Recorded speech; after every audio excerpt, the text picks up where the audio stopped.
I remember very well a sermon on an Armistice Sunday when our preacher said, "No one took away the life of Jesus. He chose to lay it down." 100 years ago today, Lady Thatcher was born. But to what extent did her faith lead her politics? Well, to discuss this, I'm joined by Lord Moore, who has written her biography commemorating her centenary, and Bishop Chartres, who delivered the sermon at Lady Thatcher's funeral. Lord Moore, I'd like to start with you because I'd like to get an understanding for the start of her life, but also the end of her life and how much her faith changed, because she came from a very pious household in Grantham. How different was it at the end of her life? Well, thank you. Yes, she was a Methodist, and her father was what they call a Methodist lay preacher. So he was licensed to preach, but he wasn't an actual Methodist minister. He was, of course, a grocer and local non-party politician. And so every Sunday, Margaret would, I think, go to church twice, and maybe Sunday school as well. And quite often she'd hear her own father preach. And because of the way it works in Methody, he would quite often go out to neighbouring villages, and he would go out with her, and she'd hear him preach in other places. And very important, in the parlour in the grocer's shop in Grantham every Sunday, the guest speakers would come, and they were often from far away, and some of them indeed were black-skinned or brown-skinned. They were some were from India, for example. And so she got a sort of window on the world from all of that. And I think the way to think of what that faith was like was, certainly as in her interpretation, it wasn't very spiritual, and it wasn't at all liturgical or ecclesiastical. She wasn't interested in the sort of setup of churches and that type of thing, but it was biblical and it was highly moral. We are told that we must work and use our talents to create wealth. "If a man will not work, he shall not eat," wrote St. Paul to the Thessalonians. Indeed, abundance rather than poverty has a legitimacy which derives from the very nature of creation. I use the word pious earlier. I wouldn't use that of her, but I would say dutiful. And that it wasn't a sort of thing cut off from the rest of life. It was all to do with everything. And it was very simple and direct, not particularly intellectual. And I think that's how she saw it all along. And the more artistic side of it only really appealed to her because there isn't much frills in Methodism in the hymns and in the church music, which she liked, and she could play the organ. And indeed her grandfather had been an organ maker. So it's sort of precepts about how to live your life, and which she took very seriously, and study of the Bible. And then by the time she died, she had long since ceased to attend Methodist Church and attended the Church of England. That was really under the influence of Dennis, who was always a high church Anglican. And what they really loved and were very faithful in attending was they didn't go to the church in Chester Square, which is a bit sort of where they lived, which is a bit sort of happy-clappy. They went to the Chelsea Hospital, which is, as you know, not a hospital, but where all the Chelsea pensioners are, and which is a sort of military order of things. And very traditional Book of Common Prayer, everything beautifully spick and span in the way that Dennis, an army man, liked, and she liked too. And there they would go pretty well every Sunday in their later years. And she very interested in talking about some aspects of all of this and absolutely uninterested in others. So into all the sort of churchy stuff, she just couldn't care less about and knew nothing about, and didn't know all those funny inner political things that happen in churches. But she did want to talk about what does it mean to have faith and help you decide how to live your life and how to live in society. From my understanding, she didn't talk very much about her faith, and we know that because her advisors used to say, I didn't see her as particularly religious. It wasn't something that came up very often. You knew her well, Bishop Chartres. Did she talk to you about her faith? Well, she did, in the sense that her faith was in politics, and the idea of separating out the holy bit of your life from how you behaved and the sort of causes you supported was very foreign to her. I agree with Charles entirely that she wasn't given to speculative divinity.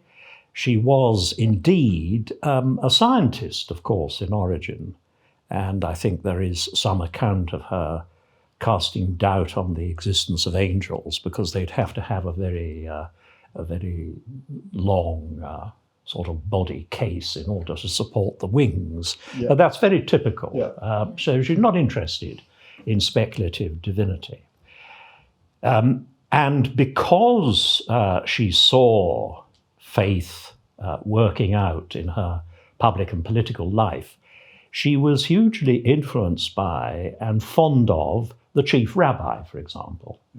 And so she was in no way a sectarian figure with the kind of obsessions and emphases that people who are right at the centre of church life so very often exhibit.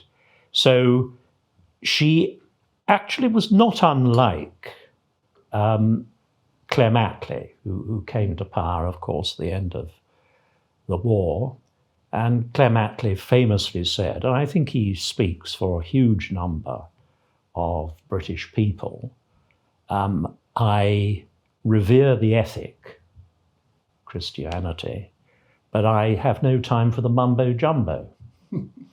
And I think that Margaret Thatcher would have echoed that view. Yes, yes, except that she, that was certainly very much her approach, but she did actually believe the theology, which Attlee explicitly didn't. Yeah. So he just thought Jesus was a great teacher, that sort of. Yes. And yeah, but her theology but was more Bible stories, yes, Bible-based. It wasn't yeah. Speculative divinity, the creeds, and that sort of thing.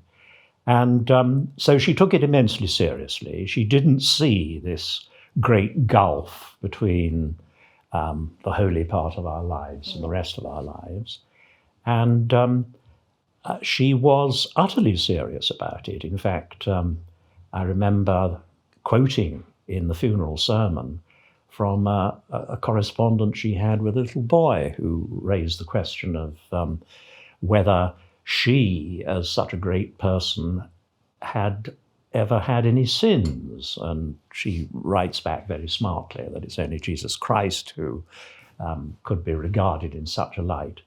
So I think she was deeply, and looking for the word, really, she was deeply committed to what she understood about the Christian gospel and way of life, but she wasn't interested in speculative divinity, and she certainly wasn't interested in the latest edict from the Pontifical Academy of Tassels and Phylacteries.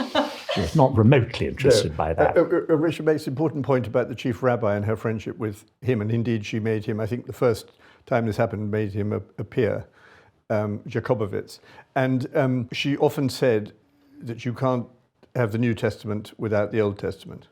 And which is obviously true, but is very much part of the emphasis that comes through a lot of Protestantism. There are strands of Christianity which have been anti-Semitic even, and others which have underplayed the Old Testament. And she's very much in that Protestant tradition, which always respected Jews and instinctively liked the two things that are in the Old Testament very strongly. One is the idea of a nation called to God, and the other is the idea of scripture, of law, the law that's given to Moses. And so I think an important way of understanding her Christianity is that it's not just a Christian idea of for herself and each human being. It's an idea about England and Britain in relation to Christianity.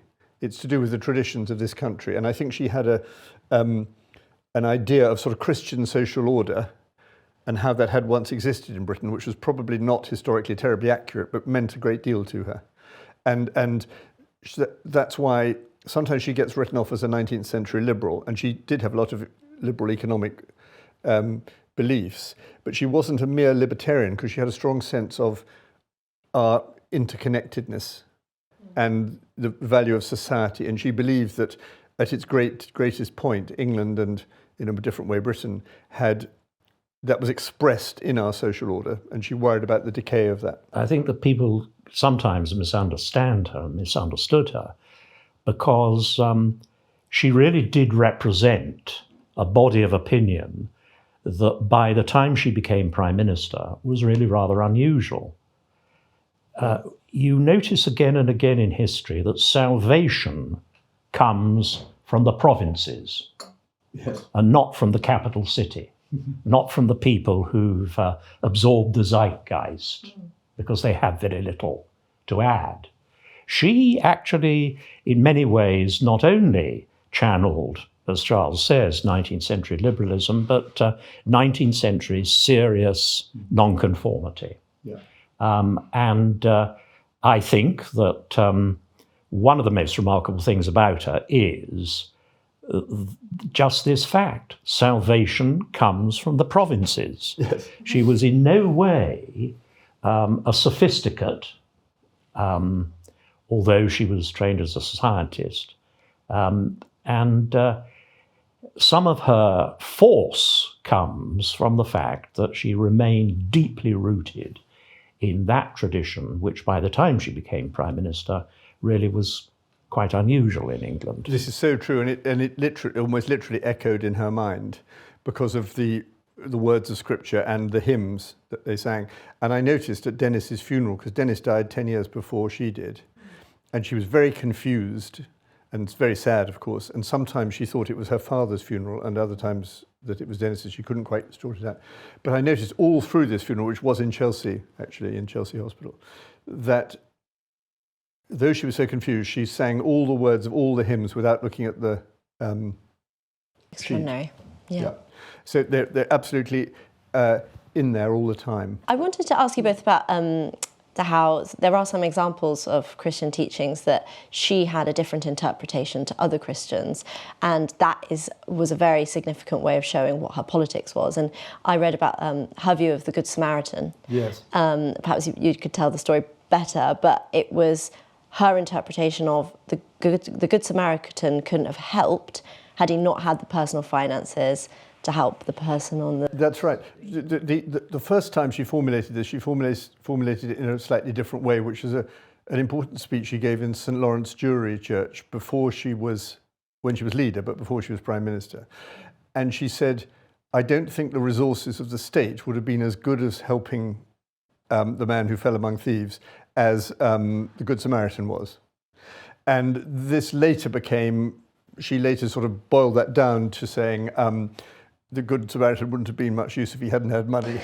Yeah. But you could see the train of thought. Yeah.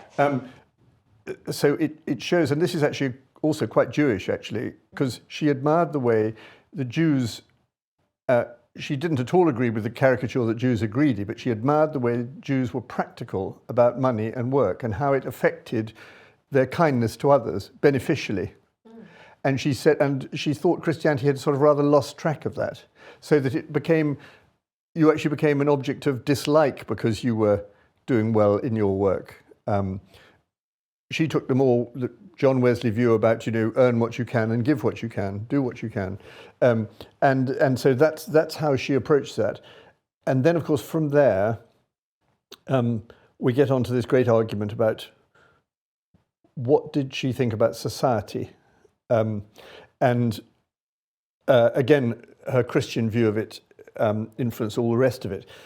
Famously, she said, to her great detriment that she put it this way, in an interview in Woman's Own in 1986, she said, there's no such thing as society, there are individual people and their families. So people say, oh, she doesn't care about society. Yeah.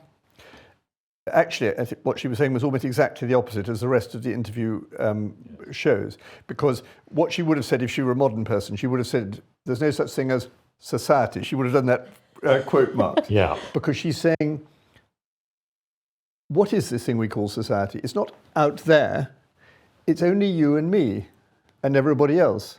So we have to recognize at the same time our interdependence. She said something like this also in St. Lawrence Jewry, actually. Our interdependence and also our personal responsibility. They're not opposites, they are complementary. And I think she meant that I think she very seriously meant that, but she was very seriously misrepresented. And to some extent, that was her fault for choosing the wrong words, but also people deliberately took them out of context.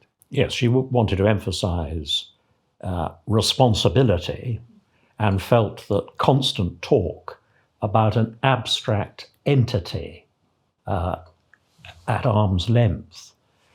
And of course, she was facing the fact that there was a growth of a sense of entitlement and that they, ill-defined, would sort out the problems.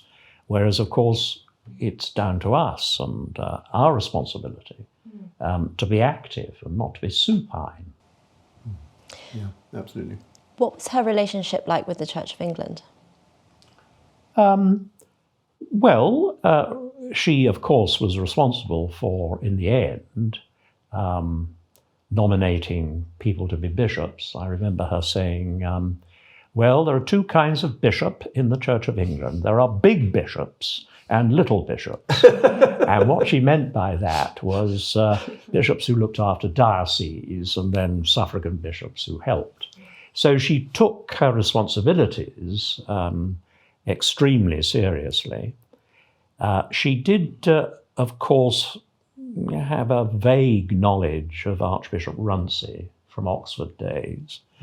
I saw them together on all sorts of occasions, and it suited the Church in many ways to be regarded at the time as a more effective opposition than the Labour Party, particularly with the publication of the report Faith in the City, which was rubbished by Norman Tebbit, thank goodness. I mean, he really boosted sales enormously as a sort of Marxist tract. But on the whole, relations, under my observation, were extraordinarily cordial. And even the great Falkland Islands service, which was supposed to be like the blue touch paper and retire, she came down immediately at the end of the service and said to the Archbishop with great emphasis, "Well done!" And it was only Dennis who went and had some conversation with his convive that allowed the idea to spread that she had been scandalized by it. It suited both in some ways. It suited both the Prime Minister and the Church that there was seen to be some friction and difference, but I don't actually think it was very real. I should explain, by way of background, first of all, Richard modestly doesn't mention, but he was the chaplain to Archbishop Runcie, so he saw a lot of this very, very close up. And I think it's also perhaps not understood nowadays that the Prime Minister had a more active role in appointing bishops than they do today. So it was actually something that she did study. I mean, the conventions meant that she had very little real power in it, but she sort of tried, and she loved saying things like, "Why can't we have more bishops who believe in God?" and that sort of thing. And she had quite an influence on the appointment of Archbishop Carey by appointing the chairman of the commission, which actually selected him, and that was a major theme which she expressed. You know, we want more bishops who are downright about the sort of issues which I care about, and the shorthand is, as Charles mentioned, somebody who believed in God. Which was getting a bit rare. And Richard mentioned the Islands Thanksgiving service. There was quite a big behind-the-scenes row about it, but it wasn't with Archbishop Runcie. People always tend to think that, as indeed Richard said, people always tend to think that bishops run cathedrals, and it's the opposite is the case. They're not allowed to run their cathedrals in any way. It's the dean who runs the cathedral. The bishop runs the diocese. And so the service fell to the dean of St. Paul's, who was called Alan Webster. And he really did have some ideas that were really very unacceptable to Mrs. Thatcher, most of which didn't get through, such as that we ought to be saying the Lord's Prayer in Spanish, because the Argentine speak Spanish. And indeed, the whole concept of thanksgiving for victory, which is very strong in Christian history. For example, you often sing the Te Deum if you've won a battle, was anathema to Alan Webster, to Dean Webster, and Mrs. Thatcher was furious if it was suggested that we shouldn't be giving thanks for victory, and it was even suggested that at one point I think that soldiers should not read any lessons because war was bad, and all these sort of things, and this did tremendously upset Mrs. Thatcher, but a compromise was more or less reached, and it sort of went off okay on the night, and she did actually quite like Archbishop Runch's sermon, but it illustrates what she, because she did want to have good relations with the Church of England. She didn't think it was good for society or seemly of her to start insulting bishops and have terrible rows. And she did seek the approval in some sort of way because she thought these were sincere, important institutions, sincere Christian people, and no doubt a significant number of their followers were Tory voters. So these things had to be considered. And so she wasn't sort of rude, but she was tough, and she got fed up with the identification of some bishops with what are just basically Marxist, soft Marxist views, like Bishop Shepherd in Liverpool, for example. And so there was quite a lot of tension, but it wasn't sort of catastrophic for either side. And indeed, as Richard was saying, it probably, in some sense, sort of slightly reinvigorated both sides. And how did she feel about Catholics? I think I read in your book, Charles, that there was her father was very worried about her cozying up to people, to Catholics. But she sort of, in the same way with Jews, she sort of had an affinity to them. This is to do, again, with her absolute lack of interest in doctrinal disputes. Yeah. So she was brought up anti-Catholic in just what was normal among Protestants at that time, but no personal feeling. There's an interesting early stage in her life when she forms a close friendship with a woman who is Catholic, and her father gets the idea that the woman is trying to win her to Rome, and he writes anxious letters to her sister about it. So absolutely not a chance of this happening, by the way. I don't know why he got this idea. But that was the sort of issue that used to be quite big in those days. But what she looked for in Christians was sort of moral standing and sincerity. So, for example, she greatly admired Pope John Paul II, and she didn't, anything about whether the Catholics thought differently about X or Y was of no interest to her. I took her to see the Pope when she was very old, and who was then Pope Benedict. And it was in certain respects rather farcical, but because he was very shy and she was not very well.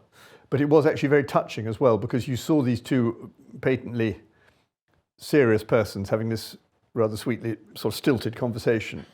And it was on the dais in St. Peter's Square, rather than a private audience. And so when these little chat had finished, it was my job to take her down to the car. And I don't know if have you ever seen a papal blessing in, Richard will have never seen it, there's a sort of pen where newly married couples are there in their finery for a blessing. And I pointed this out to Lady Thatcher as we were passing, and she rushed up to them and she said, "We did that a long time ago, and it's a wonderful thing to do." And they were all thrilled. And then we went on through the crowd, and everyone started to recognise her, and all clapping and things. And then we got to her car, and she was about to get in. I said, "Don't get in, give them a wave," and she looked a bit nervous, and she said, "I must get this thing off," meaning the mantilla that women. And I could tell she's worried that her hair would be out of place. So if she did, so she took it off, and I just said, there was no time to do anything. I just said, "You look fantastic," and so she went, like this. Yeah, exactly. And first Methodist to give a blessing in St. Peter's Square, and she did it superbly because she's a great actress. And then half an hour afterwards, she had no memory that she'd met the Pope or anything, because she was going. And wow.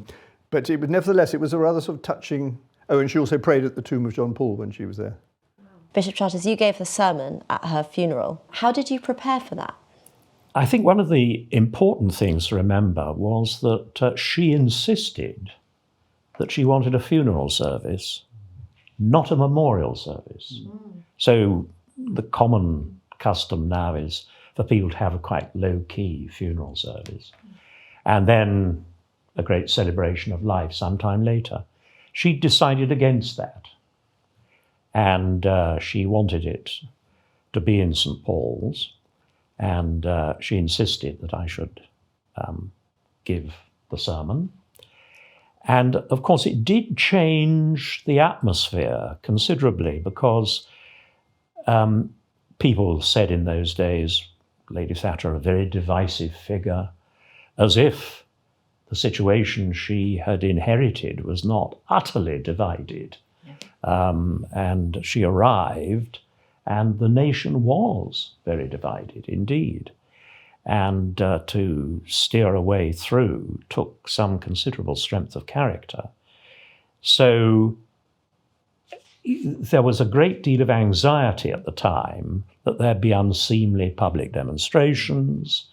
I think the decision of the Queen to attend was crucial. It wasn't a state funeral, and therefore precedent would suggest that the monarch wouldn't attend, but she chose to do so. And in the event, the fact that she was there, one of us, in the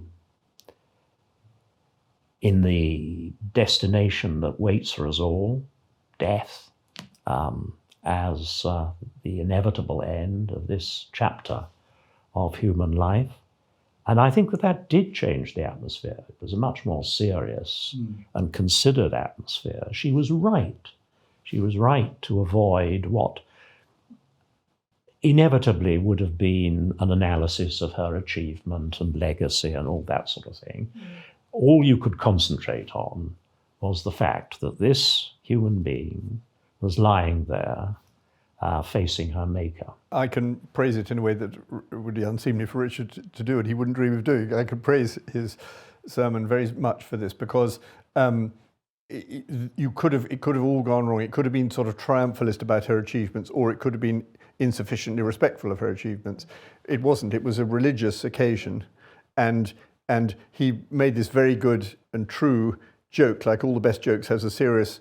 Because, as you know, one of her best favourite phrases was "one of us." She would ask of people, "Is he one of us?" Lying here, she is one of us, subject to the common destiny of all human beings. People sort of smiled and understood, and it's a very important Christian point, and it seemed completely fitting. Though the funeral was extraordinarily grand, it wasn't pompous.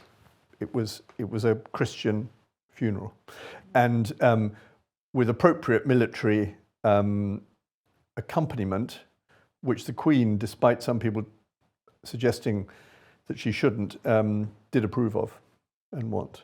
The body was carried on a gun carriage, which is the same as the coffin was carried on the gun carriage, as had happened with Winston Churchill. Therefore, this is a great solemn public occasion in British history, but also a proper service.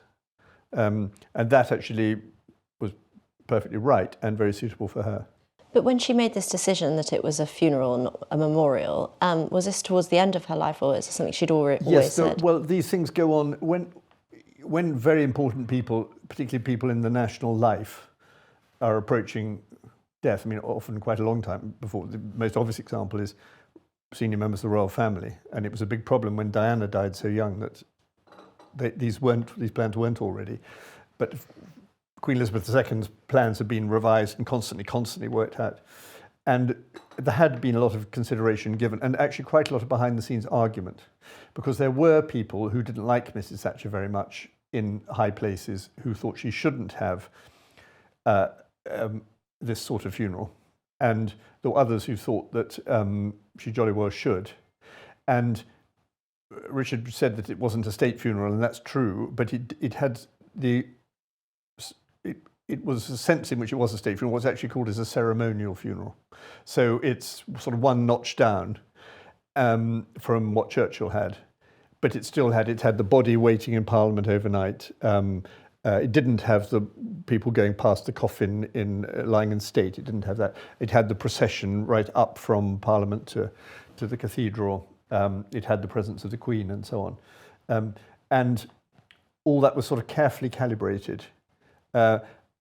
And I think what prevailed, quite rightly, was the immense importance and longevity of her achievements, whether you agreed with most of it or not, and obviously also the simple point that she's the first woman Prime Minister.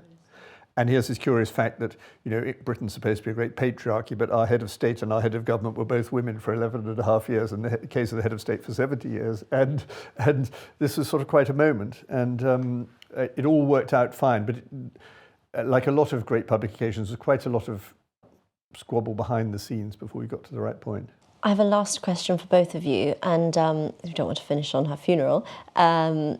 Obviously, lots of people talk about a Christian revival happening in Britain. I wonder what you think she might have thought of that now, and whether she would have been a spokesperson in favour of this Christian revival in the way that it has happened.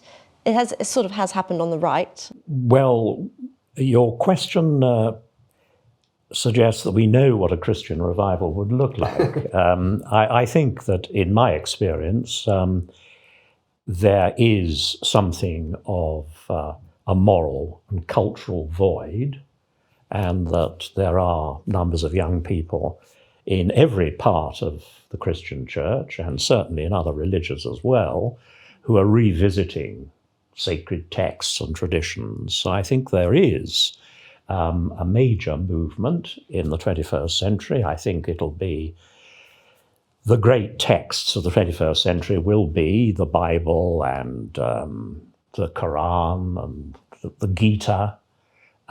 They won't be the exploded fantasies of the manifesto, the Communist Manifesto, or Tom Paine, or any of that. I think that time has gone. So here is a turning of the tide. There is a new look at some of our spiritual traditions worldwide. Now, the anxiety behind your question, presumably, is this some kind of obnoxious nationalism? I think that in a situation where the country has actually experienced a degree of self-loathing, probably as a corrective to our being very, very pleased with ourselves for quite a lot of our history, that the self-loathing has gone too far, and it is really very destructive.